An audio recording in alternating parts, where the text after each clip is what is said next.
lang niya kani-kanina lang guys, 3 hours ago.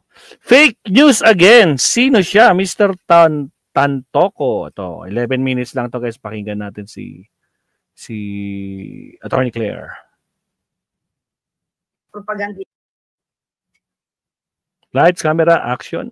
Undersecretary Attorney Claire Castro, ang Palace Press Officer natin. Yusek Claire, ma'am, good morning po. Yes, good morning Aljo. Good morning sa lahat. Good morning. Lahat na nakikinig. Isa-isahin po natin to. Talaga bang pineke at dinoktor kung ano'y police report na kumakalat po sa social media na nagdadawit kay First Lady Liza Marcos, ma'am, sa pagkamatay ng negosyanteng si Paulo Tantoco? Altered siya. Digitally altered. Okay. Altered. Hindi siya yung mga pangalan ng tatlo na binanggit doon sa ipinakita na police report sa Facebook. Dagdag lahat yun. Hindi siya kasama sa original na police report. Okay, pangalan dito si Miss Tantoco, si FL and Miro. Tama ba yun? Yung dinagdag? Yes. Maliban yun na, yung from the start na end, something yung... Ayan oh. Kasi natapos yung report niyan up to the paramedic, period. Yun lang, hanggang doon lang. So wala yung sinasabing yung iba dito ay na-summoned sa BHPD for questioning. Wala yun. Dinagdag yun. Kumakalat dito sa mga sinatawag yung obstructionist. Marami ho sila, ma'am. Kumakalat sa social media eh. So yung tatlong pangalan, andun din ang pangalan ni FL, parang isiningit lang, inedit. Oo, basta natapos yung, kung makikita niyo yung police report, natapos yung statement dyan up to paramedic. Tapos di ba dyan sa altered na police report, sa paramedic, pansalin mo sa may bandang baba, comma, may comma na siya, nagdagdag lahat, and ganyan-ganyan. Ayan, from there, up to the... Ibig sabihin, Attorney Claire, bistado, no? Bistadong bistado. Pagtay tayo sa kakapictures talaga ng mga garapata, mga kabsat. Miro, dagdag siya. Okay. Signed by, Donna Corsay ng Record Supervisor Union. So edited to, maliwanag. Edited po ito. Ito ba'y na-vet nyo man, na-check nyo talaga ito, edited talaga ito. Yes, ito ay, peke. Alright. Hindi po kasali sa entourage talaga si Mr. Tantoco. Kami po nakikiramay po. Una po. Hindi kasama sa official entourage. Opo. May kumakalat to katabi ni FL mismo si Tantoco. Ano po yun? Opo, ma'am. May kumakalat to. Ano ba yun? Clarify on that. Okay? Caltex with TechCrunch. Yes, tama. May kumakalat na picture nga, ma'am. May kinakalat na naman sila. Ngayong araw, may kinakalat sila. Dive further with Caltex with TechCrunch. It's another... Talagang yung payroll talaga nila gumagalaw, mga kakabsat, itong mga garapatang to. Nakapaw. Fake news. Oh, okay. Hindi po siya si Sir Paulo Tantoco. Kaya sabi ko nakakaawa itong pamilya na nagluluksa. Ginagamit talaga, gumagawa sila ng kwento. It was not Paulo Tantoco, Mr. Paulo Tantoco. It's Stanley Nang. Oo nga. Sabi ko nga parang si PAL President Stanley Nang ito. Kamukha lang ni... Sabi ko nga hindi to si Ginong Tantoco eh. Yung presidente yun ng PAL before. Yeah. Okay, so kasali si Mr. Nang, si Captain Nang sa entourage, kasama. Ay, hindi ko po alam kung kasama siya. Wala po akong list. Basta ang sinigurado lang po namin, si Mr. Paulo Tantoco is hindi part of the official entourage. But with regard to Captain Stanley Nang, di ko po natanong kung part siya ng entourage. Okay. Then maliwanag din na hiwalay ang hotel ni FL doon naman kay Ginong Tantoco. Yes. Apo. Okay. Hindi pareho. Okay. So ano naman po ang salubing ngayon ni FL dito, ma'am? Dahil pilit na dinadawi talaga ang kanyang pangalan sa pagkamatay ng negosyante si Tantoco. Sa ngayon po kasi, nung huli kaming nagkausap-usap, syempre po, may mga nadawit po kasing pamilya na pribado na tao na dinadawit, hindi na nga po naging maganda yung nagkaroon ng trahedya kasi namatayan po, nawala ng mahal sa buhay. Pero pilit na parang up to now ay winawasak nila yung reputasyon para lang din wasakin ang unang ginang, ang Pangulo at ang administrasyon na to. Doon lang po malungkot si unang ginang kasi siguro kung siya po matapang naman po ang unang ginang, hindi naman po niya masyadong iindahin yan, but mas iniinda niya po na may taong na i-involve dahil dito sa mga propagandistang ito, itong mga obstructionist na ito. Ano po sa loobin naman ng Pangulong Marcos, pati ng kanilang mga anak, dito po sa balitang itong napilit talaga dinadawit ang hindi lang si Pangulong Marcos, si FL, dito po sa isyong ito. Hindi ko po natanong ang Pangulo, hindi ko po kasi siya nakitaan ng anumang emosyon patungkol dito dahil kahapon po,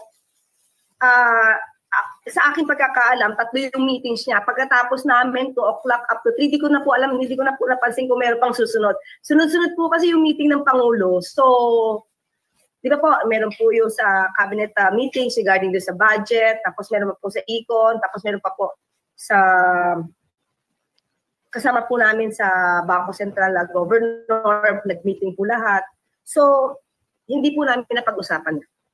Okay, sige, maliwanag po yan. At yan lang po yung video. At least po nagsalita na po kayo dyan na hindi talaga yung si Ginong Tantoko. Sabi ko nga hindi ito si Mr. Tantoko. Kilala ko ito, Captain Nang. Yan. Kasi nakasama ko rin si Captain Stanley Nang sa mga larong golf with Pal. Good morning po, yes, Captain Nang. Ito po. Opo, pasensya na po. Nadamay din po. Nadamay din. So, pero sa akin po, hindi po ba sila nahihiya na nagbabalita sila? Pati itong ibang mga pati itong mga social media content creator, just be responsible. Binigyan kayo ng talent ng Panginoon. Talent. Attorney Claire, yung talent nila para magpakalat, mag-disinformation talaga sa mga tao. Kasi yan ang talagang job description nila. Basta garapata, na ako po, babalik ta rin nila lahat. Ganyan talaga sila, di ba? Mga garapatang DDS vlogger, my goodness. Na magsalita, talent na magsulat, gamitin nyo sa tama. Gamitin nyo na kumaga maka-spread kayo ng good news, hindi yung gumagawa kayo ng kwento para lang makapanira ng ibang tao na masyado marami na aapektuhan. At nakakapanira ito ng gobyerno, ng administrasyon, ng bansa. So, parang yan na lang yata yung number 1 nilang trabaho ngayon talaga eh. Nakakayanan nyo po yung mga birada po sa inyo, ma'am. Ang dami yung mga tirada po sa inyo kung ano-ano sinasabi po sa inyo. Nakayanan nyo ba? Di masaya. Para pasensya nyo po ha.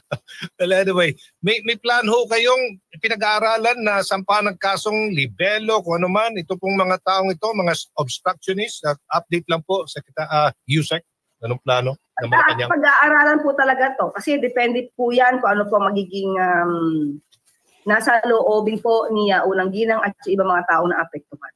Okay. Pero ang gusto lang namin pong ipakita dito sa mga kababayan natin, hindi po magpapaliwanag ang palasyo o ang unang ginang kahit kung ito may pinag-uutos ni Numan. Nagsasalita po kami para sa taong bayan, sa mga Pilipino, sa mga kapwa natin Pilipino, para mapaliwanagan sila tungkol dito sa mga nagkakalat na fake news. Pero kung iuutos ni Numan na kayo mag-explain ng ito, Malacanang kayo mag-explain ng ito, hindi po namin yan susundin. Nagpapaliwanag po kami. Actually, hindi po kami nagpapaliwanag. Sinasabi namin yung katotohanan. Iba po kasi nagpapaliwanag para kami may kasalanan. Ito po, ang ginagawa po namin ngayon is to inform everybody that that's fake news, that's fake document. So, after document yan, so sa taong bayan po yung ibinibigay namin sa sagot, hindi para po sa utos ni Numan. Opo. May iba po ako. Ako, attorney, magagalit dyan yung mga garapata dyan. Tulad yung hindi naliligo, tulad yung si Marluka, hindi sila magkukan dyan kahit nag-aaway sila, no? Sila nagsusunggabang mga DDS, no? Sigurado. Kasi nagpo-post na naman sila, anak ng kamote. Lalo na yung isa, yung paiyak-iyak kay Congressman Abante. Nako ba, may pinost na naman.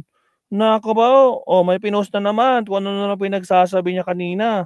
Agoy, o sige tuloy. Sec, ano ba itong utos ngayon ni Secretary Dave Gomez ng PCO? Yun.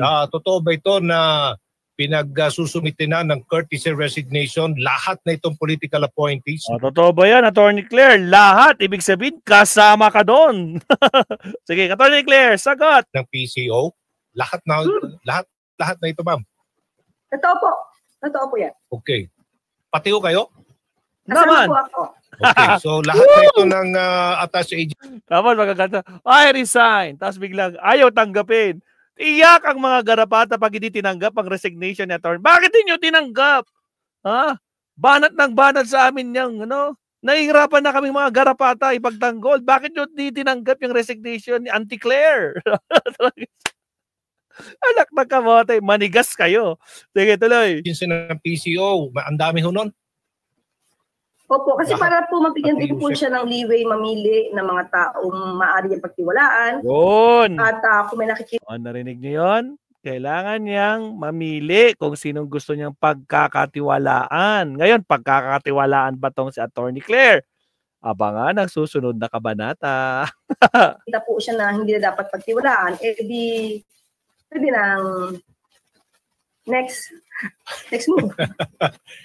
Pati mga midnight appointees daw, meron ba ganon? Ni former Secretary J. Ruiz, ano ba itong midnight appointees? Ay, hindi ko po alam. Pasensya po. Kung may midnight appointees, parang hindi ko po siya alam. Oo. So, kayo ma'am, nakikita niyo bang kayo mananatili pa rin dyan? Nagtatalog lang ako. No talk, no mistake. Hindi. Tingnan natin po. Tingnan natin. Kayo ba, ito, sabi niyo po, kayo. O mga kabsat, ano sa tingin nyo? Mananatili ba si Attorney Claire sa PCO? Sa mga naniniwalang mananatili si Attorney Claire, press 1. Sa mga sa mga hindi naniniwala, patatanggalin na yan si Attorney Claire, press 2. Lalo na kayong mga garapata, magparamdam kayo. Mag-comment kayo dyan. Diretsong nagre-report kay Presidente. Tama ba? Oh, okay. Sige. Itingnan lang natin kung ano po mangyayari po dito. Ano bang, bakit to lahat courtesy resignation? Kasi nung isang araw, iba yung... Kaya nga, na-interview si Igan. Ng audit assessment. Ngayon lahat na. Bakit to biglang may twist? Low-bat na? Bakit biglang may twist? Low-bat na ba? Yun po siguro yun po talaga yung standards kasi para po makapagbigay naman siya. Mas maganda naman po talagang ganun. Para hindi na po niya isa-isero, ikaw tanggal ka, ikaw tanggal. So, depende na po yan sa pagiging assessment niya after magbigay po ng courtesy resignation. Baka na lang namin. Mensahe na lang sa pangkalahatan, ma'am, sa lahat ng mga fake news ngayon, nagkalat sa social media, ang paninira sa unang... Ay, mga garapata, makinig kayo. May mensahe si Attorney Claire sa inyo. Kayong mga garapata, makinig kayo. Pamilya. Go ahead. Opo. Okay, ito naman po ay hindi na ako makikiusap sa mga obstructionists. Hindi na po yan mapapakiusapan dahil kumikita po sila dyan. Okay? At may sinusulong silang pang personal na agenda. O, di ba? Sabi ko sa inyo guys, kumikita talaga sila dyan sa pagiging obstructionist, mga kapsat. Nako po. Ako ay makikiusap na lang sa mga kababayan natin na magmasid-masid po kayo, maging mapanuri po kayo sa mga sinasabi ng ibang mga tao na akala nyo po ay nagpapanggap na makabayan. Pero kapag inusisa nyo po talaga yung kailaliman nila, hindi po sila pangbansa, hindi sila pro-Philippines. So tandaan po natin, isa lang yung bansa natin, hayaan na lang po natin to. So kilala nyo na kung sino yung mga hindi pro-Philippines dyan, nagpapanggap na I am not pro to any country. Agoy! Umasenso. Hayaan natin itong lumago. Magtulong-tulong po tayo. Huwag po tayo padadala sa mga mapanira. Kasi marami po nagkalat dyan. Pinagkakakitaan po kasi siya. At sabi ko nga po, may mga personal agenda sila. Kaya po gusto nilang siraan ang Pangulo, ang administrasyon. Huwag po tayong padala dyan. Ang kailangan lang po natin, kung gusto niyo po talagang malaman ang katotohanan, punta po kayo sa mainstream media. At hindi lang isa, marami naman po kasi na hindi lang isang channel, hindi lang isang network. Marami po kayong pwedeng magamit na para masuri ang katotohanan. Hindi po lahat ng social media content creator nagsasabi ng totoo. Yung iba po dyan propagandista. So ingat po tayo, iangat natin yung bansa natin at tulungan natin ang Pangulo na matulungan po lahat ang mga kababayan natin. Maraming salamat and good morning po, USEC Attorney Claire Castro, Palace Press Officer. Thank you so much, ma'am. Salamat, Attorney Claire. Thank you. Ayan. O next, dalawin naman natin, mag-last tayo dito kay Attorney Recto naman tayo. Siyempre, na-miss din, kung may attorney